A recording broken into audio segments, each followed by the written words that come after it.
aga meil on tõeline tänu Jumalale.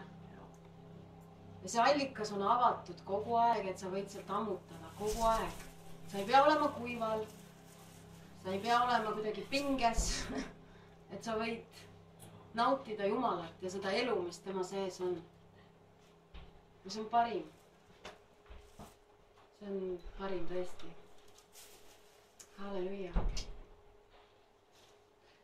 Ja ma palusin Janekilt, et ma võiksin täna rääkida. Et ma annan talle ühe väikse puhkepausi, enne kui ta jätkab. Et tegelikult, kui nüüd kõik ausalt ära rääkida, siis ütleme nii, et Janek käivitas mu sees midagi selle raamatuga. Sest mina ei olnud seda varem lugenud. Ma ei ole väga paljusid raamatuid lugenud, kui neile reklaami ei tehta. Aga see, mis Janek nagu rääkis, oli nagu reklaam sellele raamatule ja siis see nagu tekitas minus uudishimu ja ma hakkasin seda lugema ja siis ma tõesti avastasin, et see on, ma kirjutasin see ka sisse, et see on revolutsiooniline raamat. Et siin on sellised asjad sees, mis tõesti panevad hüppama, et paljud teist seda lugenud on ise läbi, lõpuni. Kõige alud, kes on lugenud, tõstavad käed just lõpuni. Andrus on. Ma olen lugenud. Siis ma imestangi, et ei kargle ringi. Sest see paneb mind nagu täiesti karglema. See on nagu, praegu ma olengi selles seisund, seal ma tahaks ikka raputada ja öelda, et mis teil viga on, kas teil ilmutis on sellest. Aga ma tean, et see ei toimi ja igaüks saab õigel ajal, sest et see on Jumala vaim, kes annab ilmutusi. Ja väga oluline on see, et kes sellest räägib, kuidas räägib ja sellepärast see and, mis Janekil on, see on hindamatu. Ja Janek võib-olla võib mõelda, et mis ma ikka siin iga kord räägin, aga arvestades seda, et Jumal on siia kogudusse pannud inimesed, kellel on teenistus. Ja kui me kokku tuleme ja need inimesed ei saa elavat võitud Jumala sõna, siis nende inimeste teenistus ei ole ka nii efektiivne, kui ta peaks olema. Ja sellepärast on see paik, mis Janekil on, et ta õpetab meid. See on täiesti hindamatu, see on väärtus, see on selline väärtus, mis meil on. Ja kui Janek nagu mõtleb, et võib-olla sellel ei ole mingit väärtust ja ta ei julge seda edasi anda või ta mõtleb, et mis sellel mõte on, siis me jääme millestki ilma. Ja siis Raimond tõuseb püsti ja ta tunneb, et ta peab selle koha täitma, aga ka tema peal ei ole siis sellist armu.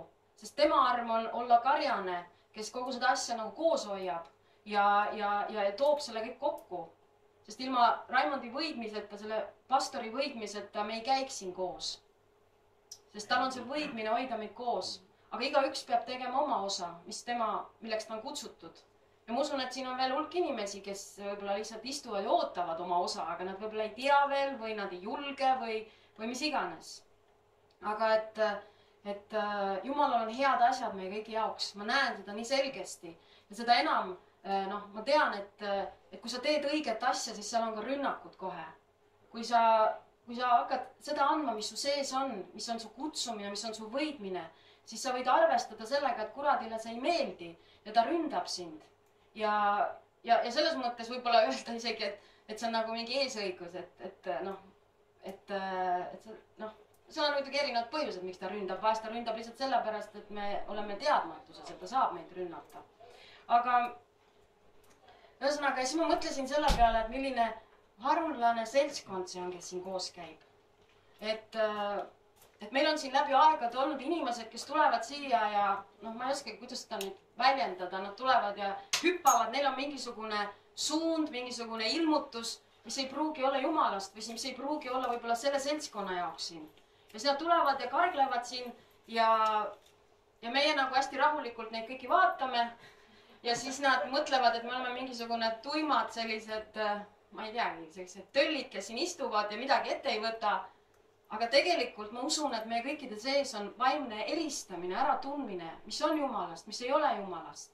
Ja me lihtsalt ei lähe liiga kergelt iga asjaga kaasa, vaid piibel ütleb, et me katsuksime kõik läbi ja kui see on õige, siis me läheme sellega kaasa. Ja et meie kõigi sees on see äratundmine ja siis nad karglevad siin natuke aega ja nad näevad, et me ei hakka nendega koos karglema ja siis nad lähevad ära siit. Öeldes, et nad on siuksed, Ühesõnaga, ma julgustan sind, et sa oled õiges kohas. Sa oled heas seltskonnas ja Jumalal on plaan. Ükskõik, kuidas meile inimlikult ka ei paista või mis iganes.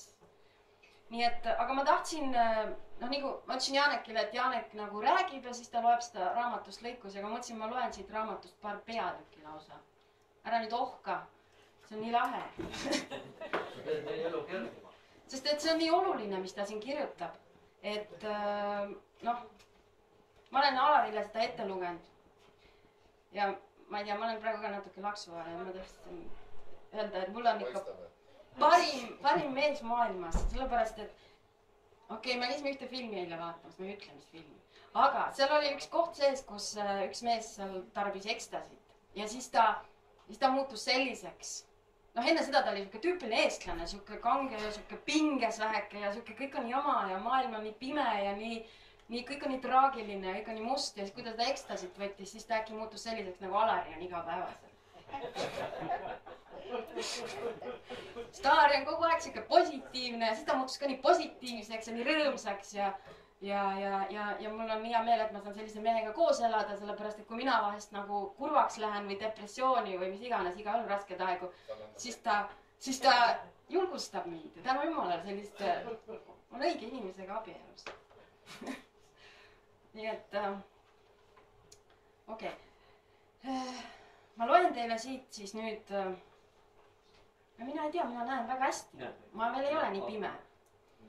Ma ei ole veel selles heas. Ma olen 4 silma, ma olen prillid. Ei, ma pean nüüd prillid juba ära võtma, et ma näeks paremini. Nii. Prillid teeb valgemaks või? Ma ei tea.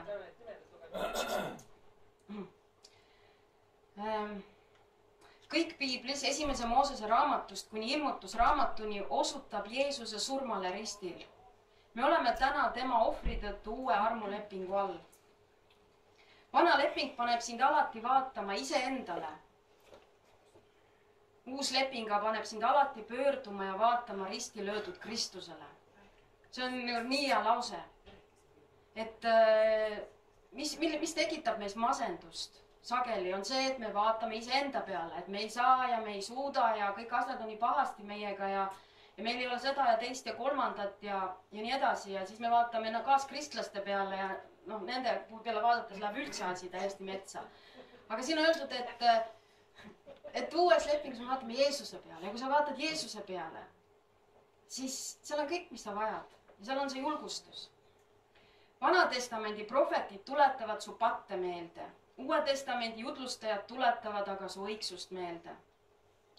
Vana testamendi jutlustajad räägivad sulle, mis on sinuga valesti. Uue testamendi jutlustajad räägivad sulle, mis on sinuga õigesti, selle tõttu, mida Jeesus on teinud hoolimata sellest, mis sinuga valesti on.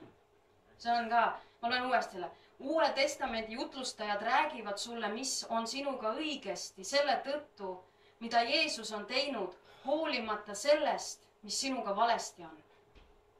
See ei ole vabastav. Käsku esindava Moosese esimene ime oli vee muutmine vereks, mille tagajärjeks oli surm. Esimene armuime oli see, et Jeesus muutis vee veiniks, mille tagajärjeks oli pidutsemine ja elu. Käsk tapab, aga vaim annab elu. Jah.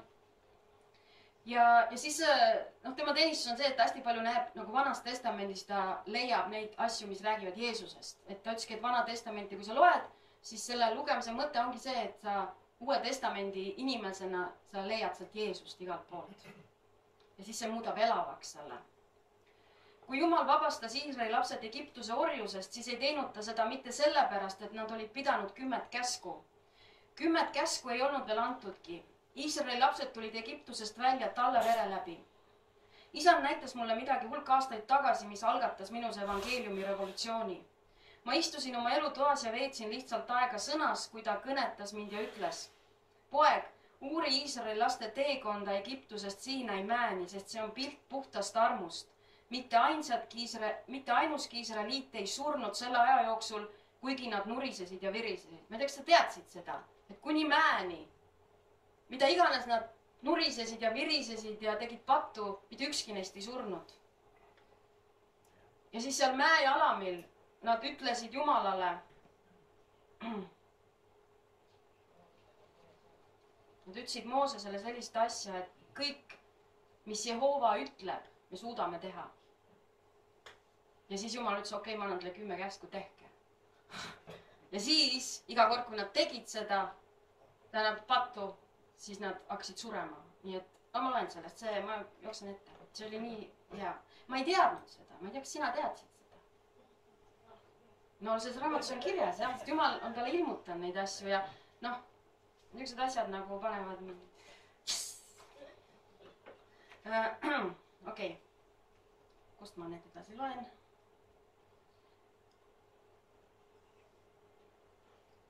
Siis juhtus otse Siinai mäe jalamil midagi traagilist. 2. Moosese 19.8 ütleb su piibel, et rahvas hüüdis Moosese poole öeldes, me teeme kõik, mis Jehova on öelnud. Heebrakeelses originaalis on see tegelikult uhkuse väljendus. Nad ütlesid tegelikult kõik, mida Jumal meilt nõuab ja tahab, me oleme täiesti võimelised tegema. Ja see ei kõla nagu variserid, või see kõlab nagu, ma ei tea, mõned religioossed, ma ei oska öelda, tegu. Mina pean tegema, ma suudan teha.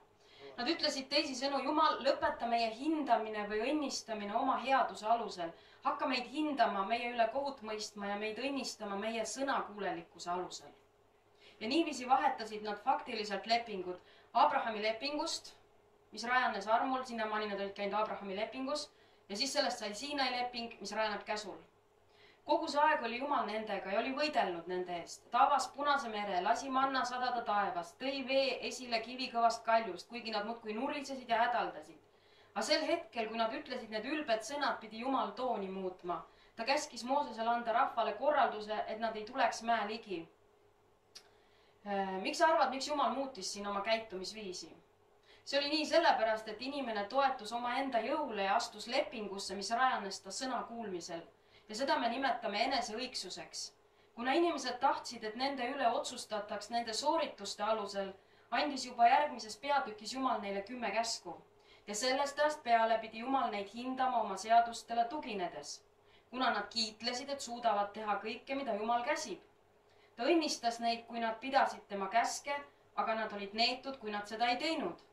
Mida inimesed ei mõistnud, oli see, et nad peavad täiuslikult pidama kõike 10 käsku, sest kui nad kukuvad läbi ühes, on nad süüdi kõiges, nagu piibel ütleb. Mõista, et käsuseadus on tervik ja Jumalal ei ole erinevaid hindamiskriteeriume. Ja vaatame nüüd, mis juhtus siis, kui Iisraeli lapsed seadsid end käsu alla. Olles kiidelnud, et nad suudavad täita kõike, mida Jumal neilt nõuab, tulid otse kohe ilmsiks lihateod. Nad astusid üle kõige esimesest käsust. Sul ei tohi olla muid jumalaid minu palge kõrval, tehes kullast vasika ja kummardades seda kui oma jumalat. Nii et kas see pole kurb? Ja sellepärast ole ettevaatlik, kui sa kiitled käsu pidamise või selle kaitsmise üle, sest sellele järgnevad varsti lihateod. Ja sellest punktist edasi surid paljud Iisraeli lapsed iga kord, mil nad nurisesid ja hädaldasid. Pane tähele seda, enne Siinaid ei surnud mitte keegi ja pärast Siinaid surid nad niipea, kui nad nurisesid. Enne Siinaid tõi iga läbikukkumine esile Jumala armu uue ilmingu, aga nüüd, mil Iisraeliidid olid käsulepingu all, pidi patt saama karistuse. Nende õnnistused ja varustus ei sõltunud enam Jumala headusest, ustavusest ja armust. Käsuseaduse all sõltusid nende õnnistused nende täiuslikust sõnakuulelikkusest ja iga eksimuse ja patu tagajärjeks oli kohtumõistmine ja karistus. Sellepärast nimetatakse Moosese käsuseadust surma ja hukkamõistmise ametiks. See on jäik standard, mis pidi iga kord tooma Iisraeliitidele surma ja hukkamõistu, kui nad pattu tegid. Võiks mõelda, et pärast 2000 aastat on inimesed õppinud, aga tänapäeval on usklikke, kes kasutavad endiselt sedasama refrääni, mida Iisraeli lapsed Siinai jalamil. Nad kiitlevad kõik, mida isand on öelnud, seda me teeme. Praegu on ka mingid, ma olen kuulnud, et mingid teatud õpetused liiguvad, et lähme tagasi sinna 10 käsu juurde ja et täidame neid ja ma nagu täpselt ei tea, aga ma tean, et mitmed kristlased, mul tuttavad on nagu, keda ma olen tundnud, on nagu läinud sinna ja kõik see Vana Testamendi värk on nagu väga popiks läinud. selle nagu nurga alt. Ei, Luterist veel kaugemale. Kas sa näed, mida isand mulle näitas? Israeliitide teekond Egiptusest Siinaisse oli pilt puhtast armust. See ei sõltunud nende headusest, vaid tema headusest. Mitte nende ustavusest, vaid tema ustavusest. Enne kui anti käsk, olid nad armu all ja mitte kedagi ei karistatud, isegi kui nad läbi kukkusid. Aga kohe pärast käsu andmist ei säästnud kedagi, kes eksis. Hea uudis on see, et me ei ole enam vana käsu seaduse all. Meid on vabastatud käsust Jeesuse surma läbi ristil. Me oleme nüüd Jeesuse Kristuse tõttu uue armulepingu all, mis tähendab, et täna ei hinda Jumal meid meie sooritustest lähtuvalt, vaid vastavalt oma headusele ja ustavusele. Kas see pole hea? Mitte vastavalt meie sooritustele ei hinnata meid. Aga ma loen selle kirjakoha ka, see nagu kohe hakkas mul sees elama, see Galaatia. Janek on ühest juba lugenud juba, aga ma loen veel kord, et Jumal praegu aamerdab seda millegi pärast.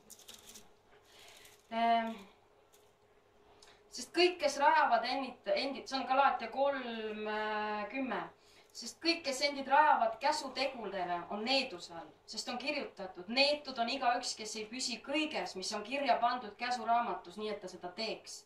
Et nüüd käsu kaudu ükski ei saa õigeks Jumala ees on ilmne, sest õige peab usust elama. Käsk aga ei ole usust, vaid kes teeb nende järele, see elab nende varal. Kristus on meid lahti ostnud käsu needusest, kui ta sai needuseks meie eest, sest on kirjutatud, neetud on igaüks, kes puu küljes ripub, et Abrahami õnnistus, taas kord, saaks paganaile osaks nüüd Jeesuse Kristuse kaudu, et me saaksime siis vaimu tõotuse.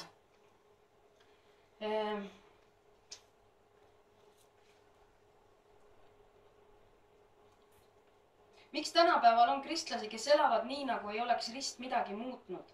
Selle asemel, et tunda rõõmu uuest armulepingust, võitlevad nad endiselt selle eest, et olla vana käsulepingu ja 10 käsu all.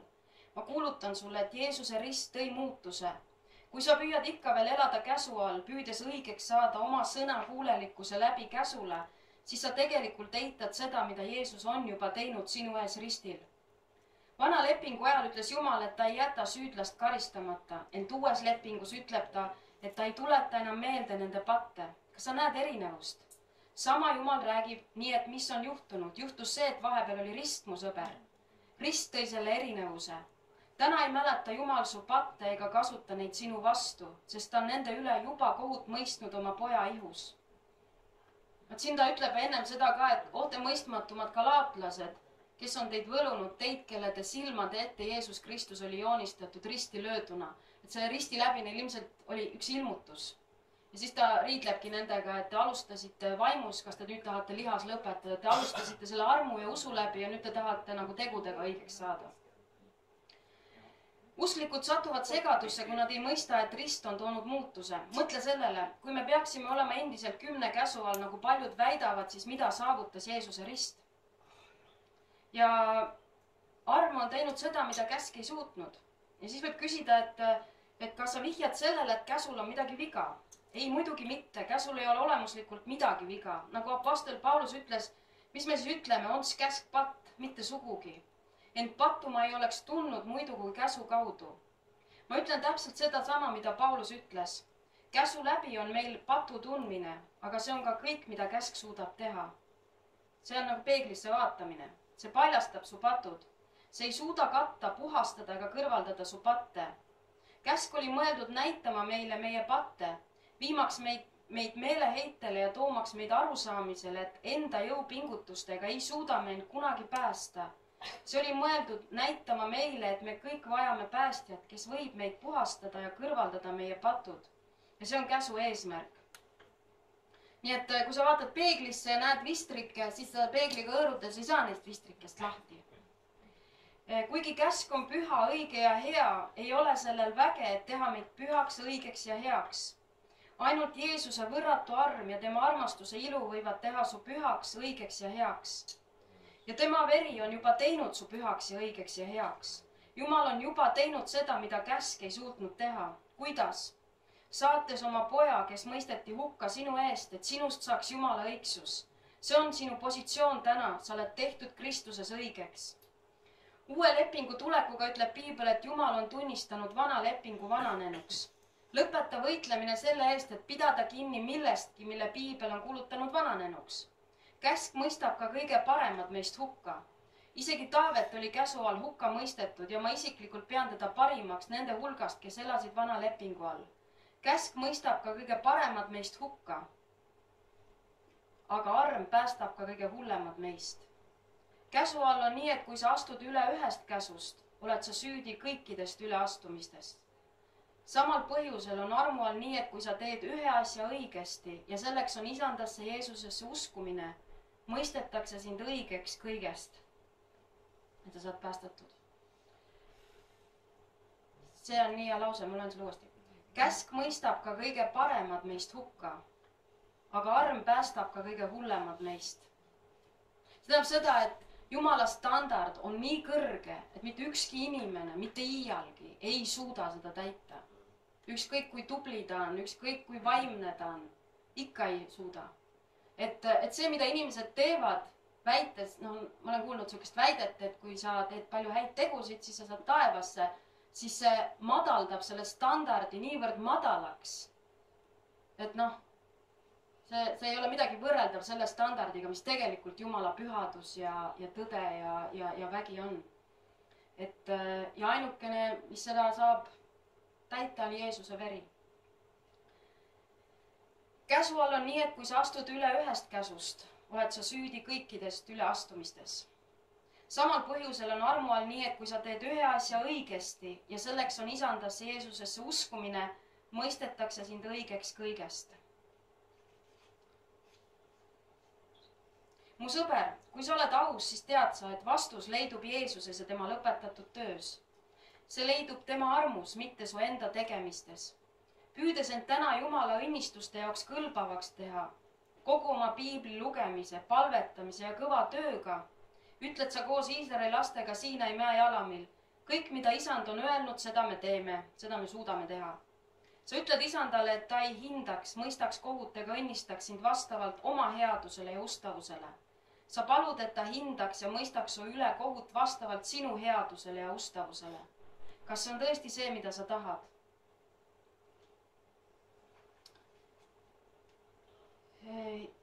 Ja siis muidugi nad, kes on tema vastased nii-öelda, siis ütlevadki, et umbes nii, et sa kuulutad armu ja siis inimesed võivadki pattu teha ja võivad kõike teha, aga siin ta räägib nii paljudes kohtades just seda, et ma loen seda ka edasi, ta räägibki siin selles samas, see on tema vastulause sellele, et see ei ole niimoodi. Kas sa näed täna kristliku elu elamisega vaeva? Sa võid puhata Jeesuse risti juures. Kui sa tahad kogeda sundimatut edu, siis saa aru, et asi ei ole enam selles, et sina teed seda ja teist õigesti. Kõige olulisem on sõltuda sellest, mida Jeesus on sinu eest teinud. Vaata, mida on inimese enda tegevus kaasa toonud. Kas ta enda jõupingutustest kinni pidada Moosese käskudest on midagi head välja tulnud? Kui inimene kiitles käsust, siis järgmise asjana me nägime kuldvasikat. See ei ole Jumala viis. Me ei ole enam Moosese käsu all. Kiitus Jumalale, me oleme nüüd ta küllusliku armulepingu all. Aga pastor Price, me peame jutlustama Jumala käsust ja ta kohtumõistmisest. Vastasel korral ei paranda inimesed meelt. Mu sõber, Jumala südames ei ole kunagi hukkamõistu. Me tahame kohtumõistmist, aga Jumal tahab halastust. Piibel ütleb, et Jumala heldus ajab sind meelt parandama. Kas sa tead, kuidas Jeesus muutis sellise ropu suuga kaluri nagu Peetrus? Olles kalur oli Peetrus ilmselt ka suur ja turske mees, nii et kuidas Jeesus ta alistas? Kas oli see tuline jutlus Jumala kohtumõistmisest või karm sõnum Moosese käsuseadusest, mis murdis selle kaluri? Mitte kumbki. Jeesus õnnistas Peetrust paati uputava, võrke purustava kalasaagiga ja kui Peetrus nägi Jumala headust, kummardas ta maha Jeesuse jalget ja ütles, isand, mine minu juurest ära, sest ma olen patune inimene. Pane nüüd siin hästi tähele, mis tuli enne, kas Peetruse meeleparandus või Jumala headus. Selge on see, et Jumala headus tuli enne.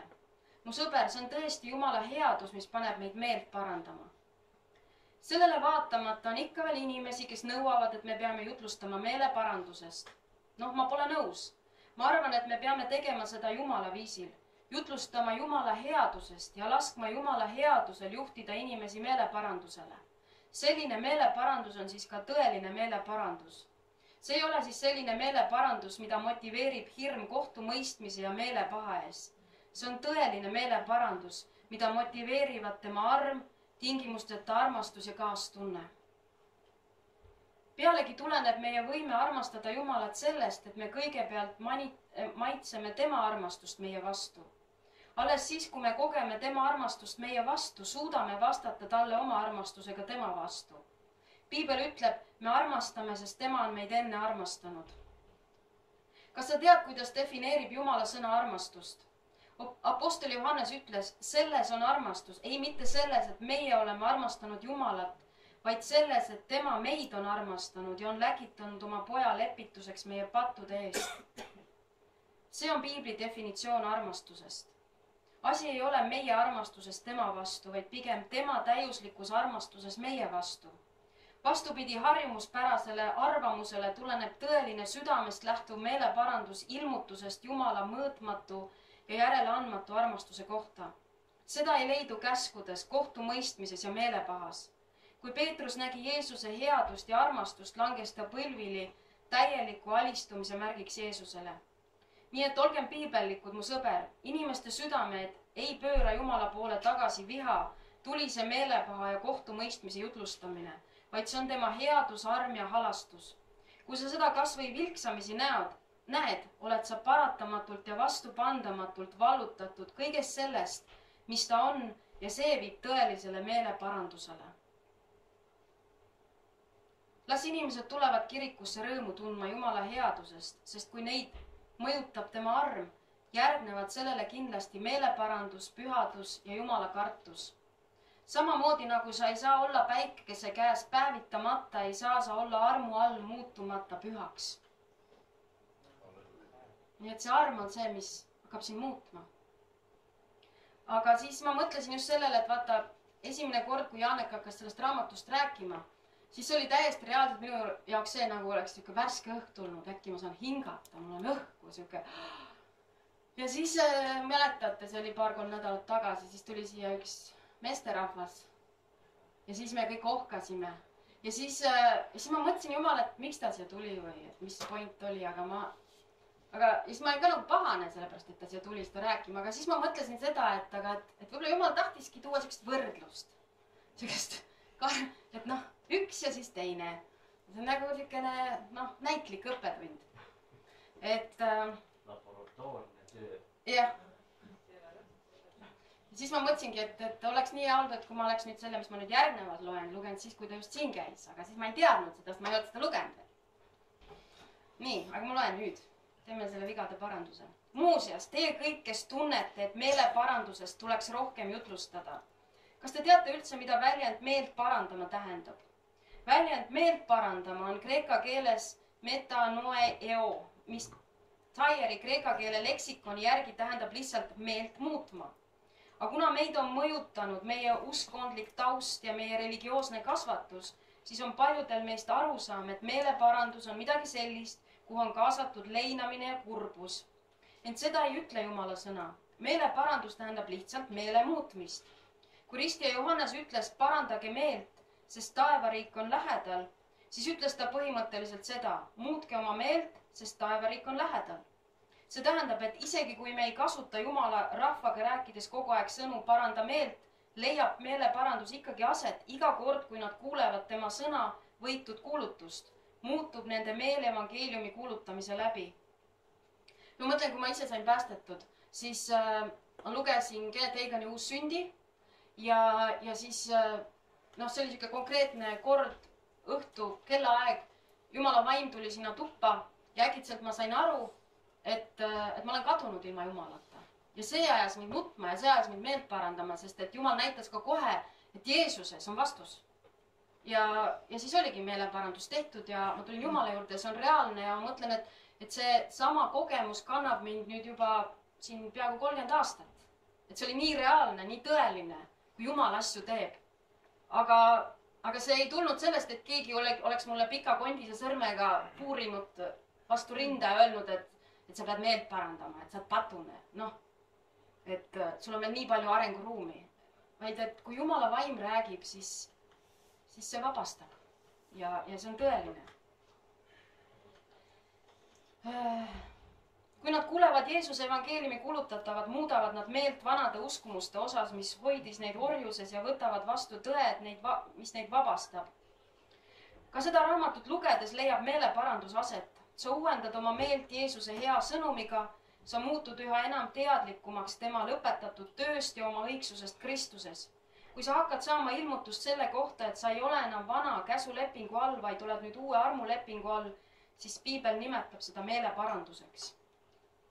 Usklikke õhutatakse sageli patust meelt parandama, ent Uues Testamendis õhutatakse meid tegelikult surnud tegudest meelt parandama. Mõistad, patt on lihtsalt vili ja surnud teod on juur. Kirjas heebrealastel on öeldud, et meie usu esimene aluskivi on meeleparandus surnud tegudest ja usk Jumalasse. Surnud teod ei ole patud. Need on niinimetatud head teod, mida inimesed teevad, et saada Jumala ees õigeks. Kui sa palvetad sellepärast, et arvad, palvetamine teeb sind Jumala silmis õigeks, vaimseks, pühaks, siis see on surnud tegu. Aga kui sa palvetad sellepärast, et sa oled juba õige Jumala silmis ja tead, et ta sind armastab, siis selles on vägi. Kas sa näed erinevust? Tegevus on sama, palve, aga põhjendus ja motivatsioon selle tegemiseks on täiesti erinevad. Üks on surnud tegu, teine aga armu läbi toimuv elav tegu. Samamoodi, kui sa uurid piiblit sellepärast, et mõtled, et selle tegemine teeb sind Jumala silmis õigeks, siis sa oled mööda pannud. Pole mingit voolamist, pole mingit ilmutust, sest sa ei liigu kaasa tõe vaimuga, kes tunnistab ühes sinu vaimuga, et sa oled juba Jumala ees õige. Aga kui sa uurid piiblit sellepärast, et sa tead, et oled Jumala ees õige ja piibel on armastuskiri temalt, kes tegi su õigeks, avanevad sinu ees Jumala aarded.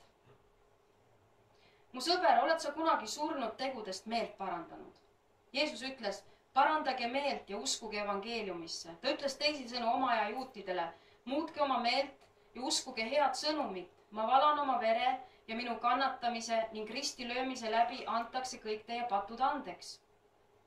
Kui sa elad endiselt käsu all ja sõltud oma enda püüdlustest ennast Jumalale kõlbavaks teha ja talle meelepärane olla, siis on aeg meelt parandada, muuta meelt surnud tegudest ja uskuda evangeeliumi.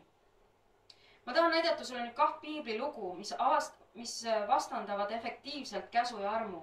Need on Luuka evangeeliumi peatükkides 18 ja 19 ja need lood on kõrvuti. Ja meil on lugu noorest rikkast valitsejast, kes tuli Jeesuse juurde ja küsis, mis ma pean tegema, et pärida igavest elu? Mõtle nüüd hetkeks selle küsimuse üle. Milline peaks olema õige evangeelne vastus? Õige evangeelne vastus peaks olema usu minusse ja sa pärid igavese elu. Aga Jeesus ei öelnud talle seda.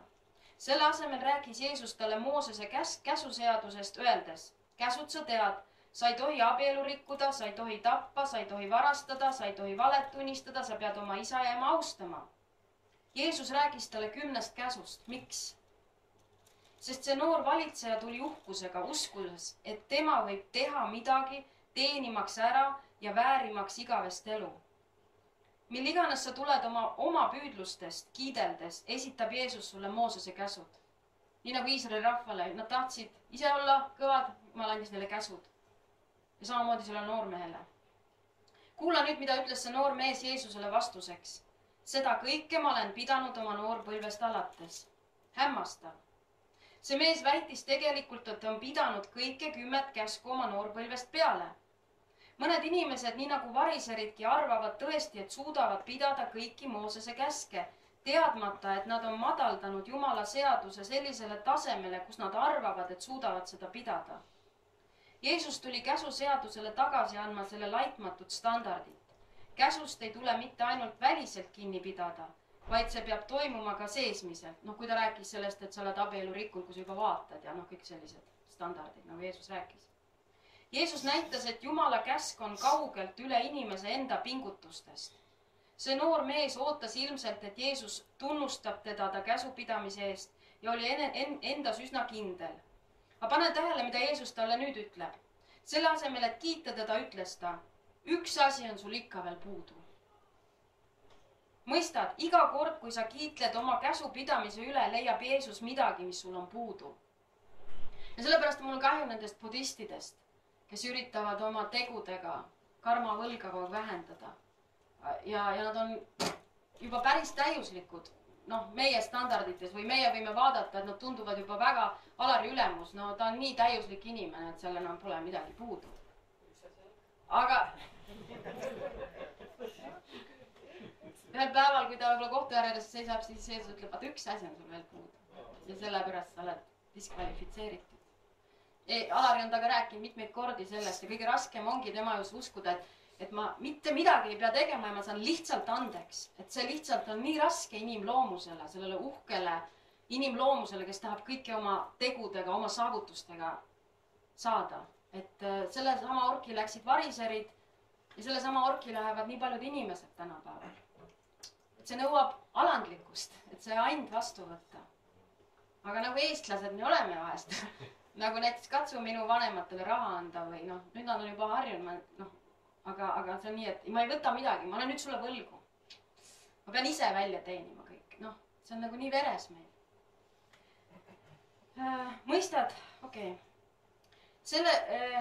Mõistad, iga kord, kui sa kiitled oma käsupidamise üle, leiab Jeesus midagi, mis sul on puudu. Sellel juhtumil ütles ta noorele mehele, et too müüks kõik, mis tal on, jagaks selle vaestele ja järgiks teda. Noor mees oli kiidelnud, et on pidanud kõiki käske, aga nüüd andis Jeesus talle kõige esimese käsusõna. Seda ta ennist ei öelnud, noor mees, et ta seda täidab. Sul ei tohi olla muid jumalaid minu palge kõrval, isegi mitte raha. Ja vaata, mis juhtus. Noor valitseja kõndis kurvalt minema. Ta ei olnud isegi võimeline isandale ühte rahaühikutki andma. Mõtle sellele hämmastavale eesõigusele järgida Jeesust. Jeesus andis mehele võimaluse järgida teda, aga mees ei saanud seda teha, sest ta ei suutnud loobuda oma rikkustest. Kogu oma kiitlemise juures ei suutnud ta pidada isegi mitte esimest käsusõna.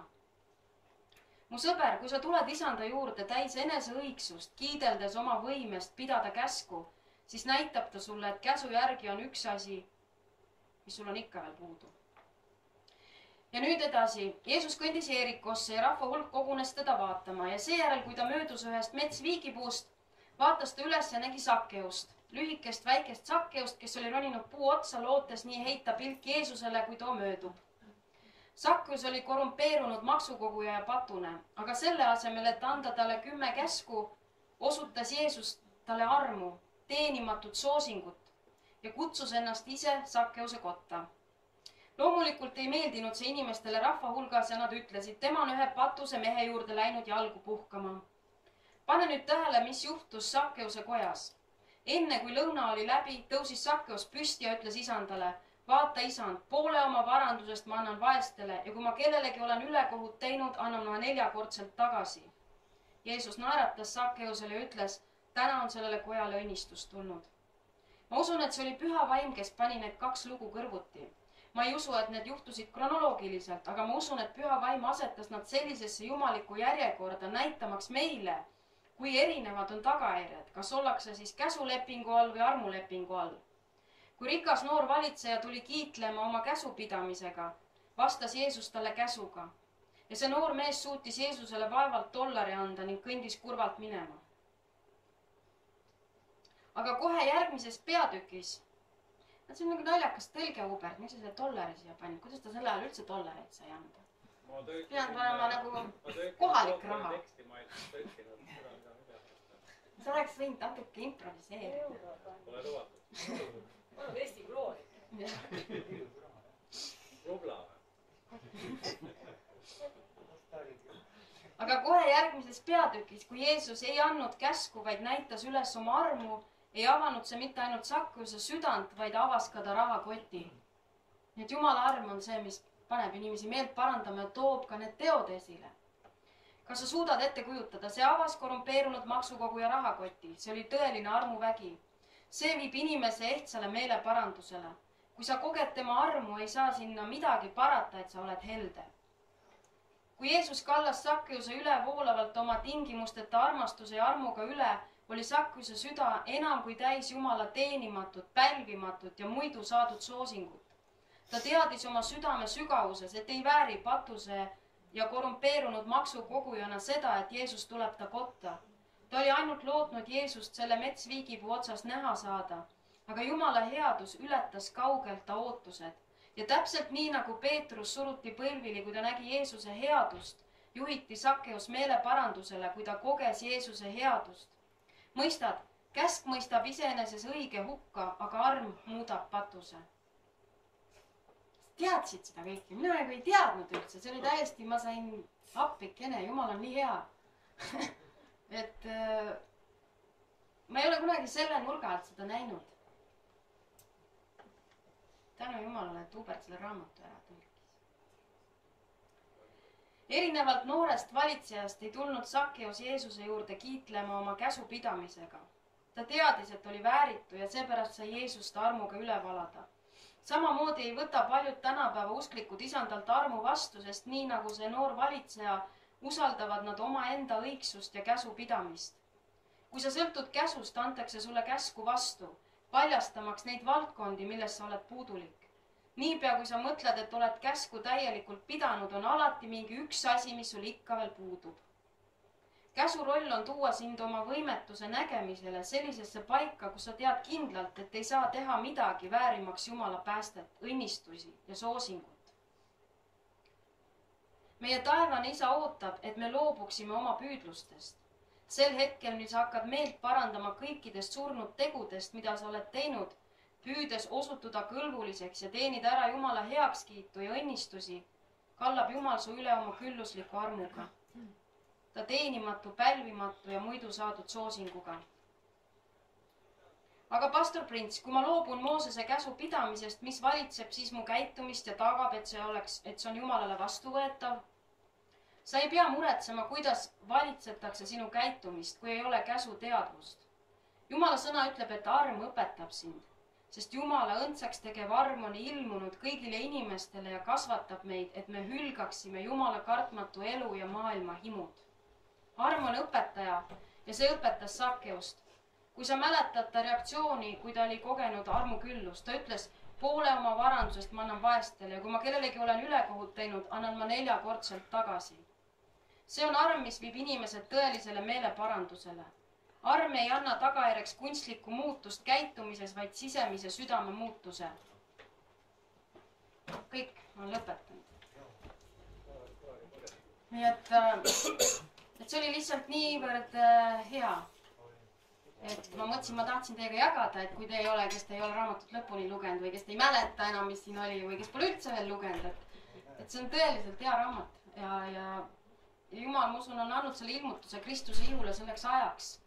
Sest et kui me vaatame ümber ringi, kui palju on sellist käsu läbi tõmblemist, et siis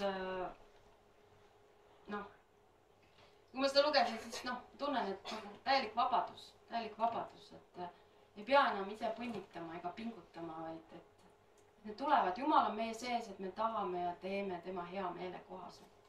Ja see tuleb hingamises, see tuleb rõõmus ja nii nagu Janek ütles, et sa võid ühte sama asja teha kuidagi vaevaliselt, aga sa võid teha seda ka rõõmu ja hingamisega.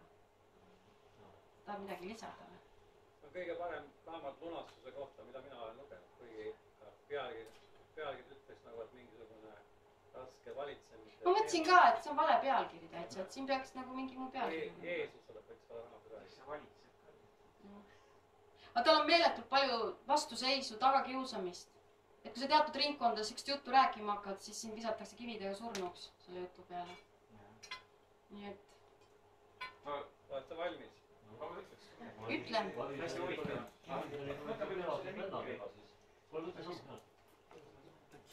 Hästi huvitav on jah.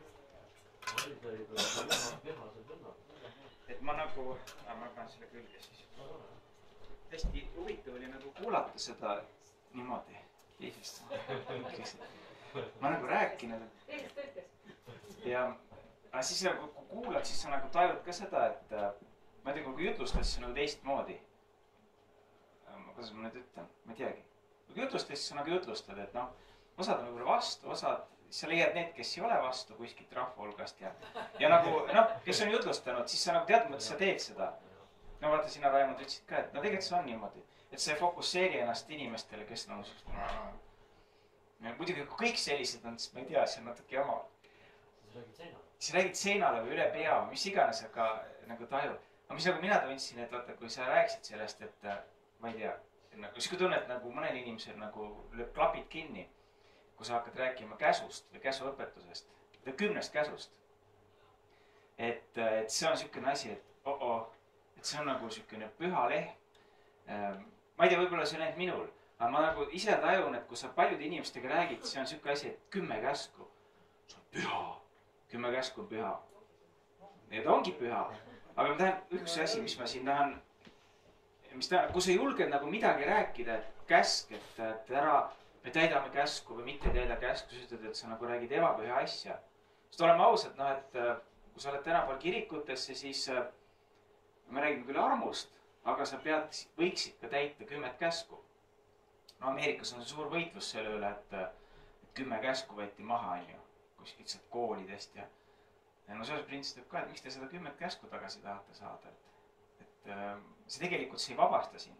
ma lihtsalt loen midagi ma loen, mis mind vahest aitab, mis paneb mõtlema, ütleme nii. Ta muidugi räägib raamatust ka, et 2 Korintuse 3:7, 8, 9. et nagu mida siis Paulus ütles 10 käsu kohta. ja ma tean, et ega Eestis ongi inimesi, kes ütlevad sulle, et see kõik on, noh, see on kuradist, et see on valeõpetus. otse ütlevad räigelt välja. ma absoluutselt ei kahtlegi selles. ja tõmbavad sulle niimoodi vee peale, et kohinat on veel kosta mitu päeva.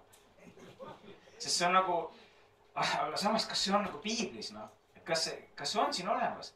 See on nagu lõplik küsimus, et kui me räägime, mida me üldse usume või noh, piibel, no okei, loeme piiblit. ja mis ajastul me elame, teine küsimus. me elame Uue Testamendi ajastul. Apostlite teod, kirjad. see on ajastul, kus me elame. miks sa seda rõhutad niimoodi, Jaanek, kogu aeg? sellepärast, et sa võid nagu nii-öelda üritada muul ajal elada ja see ei toimi, su elu on raske. ja no ma siin mõtlesin selle peale, et no, et igal pool maailmas tulevad kokku inimesed ja teevad konverentsi ja me hakkame kuulutame seda, nüüd me hakkame evangeeliumi kuulutama, traktaati jagama. vahest mõtlen, aga mida te kuulutate? Tihti sa nagu lõpuks saad aru, et tegelikult nad kuulutavad sedasama käsku. sa pead tegema ja muidu Jumal tuleb ja virutab, häigab sulle ja see ei toimi. sa nagu möllad mingisugune 6 kuud ja siis saad jälle vastu seina. Okei. Ja mis see kirjutab, on 2 Korintuse 3:7.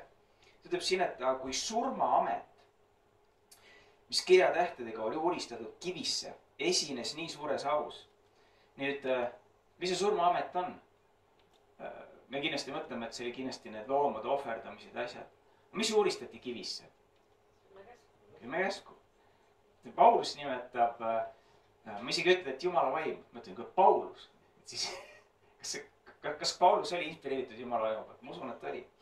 Ta ütleb, et 10 käsku oli surmaamet. Et jäta see meelde, vahest kui sa mõtled nendele asjadele, siis mõtled, kui inimesed räägivad, et sa lähed loengule, mis räägib 10 käsust, et ma nagu tahaks, et see tuleks su seest kuskilt üles, võib-olla siit mälusopist. Et sa lähed surmaametist seminari kuulama. No loe edasi.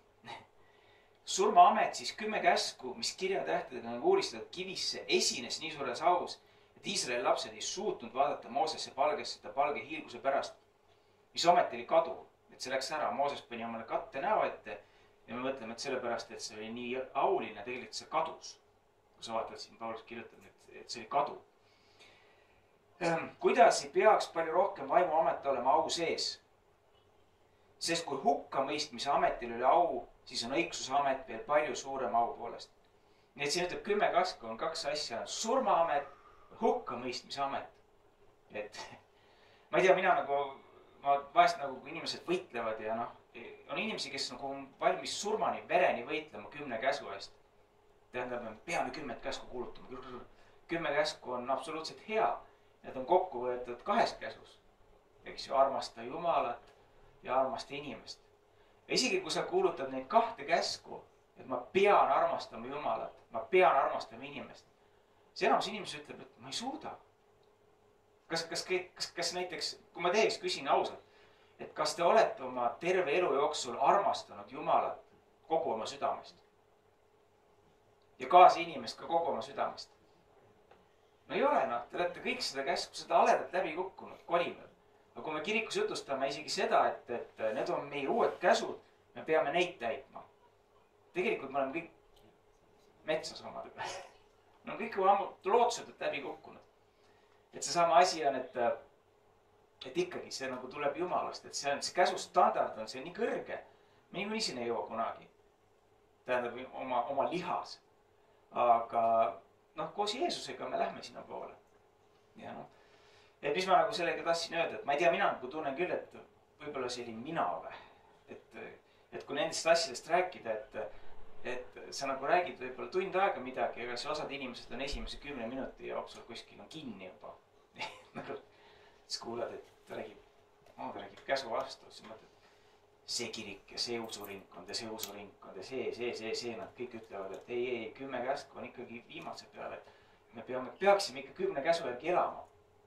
Tähendab, see point on, et kui sa nagu jutust, noh, inimesed on analüüsivõimelised, et kui sa nagu jutust hakkad järeldama, siis sa tuletad ikkagi selle, et jah, et me oleme armu all, aga me järgime 10 käsku. Ja kui sa teed seda, siis sa järgid surmaametit ja hukkamõistmise ametit, mis toodab su ellu surma ja hukkamõistmise. Ja sa võid teha 1 000 000 konverentsi ja ma ei tea, 600 pastorit kokku kutsuda ja sa võid palvetada 50 tundi ja sa võid paastuda niimoodi, et sa oled nälginud ja kui sa lähed selle sõnumiga välja, siis sa toodad surma. Mingi aeg on siuke, halleluuja.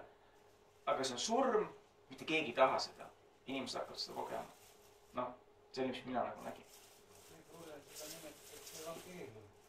Ja see ei ole evangeelium. Ja see tapab ja see ei ole vastavus.